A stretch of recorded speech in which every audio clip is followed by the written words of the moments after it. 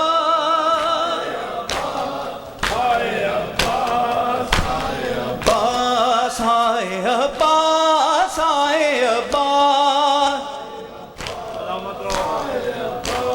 جی کے اب کیا کروں اے بھائی تمہارے غم میں، جی کے اب کیا کروں اے بھائی تمہارے غم میں، زندگی گزر گی زینب کی تیرے ماتم میں، مجھ کو تڑپائے گی اے بھائی تیری یاد صدا، ہائے عباس۔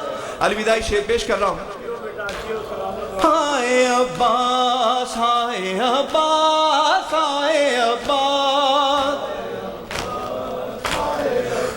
ہائے خالی کوزے لیے بچے ہیں در خیمہ پر، سوئے دریا ہے لگی بالی سکینہ کی نظر، کہتی ہے بچوں سے آتے ہیں ابھی میرے چچا، ہائے عباس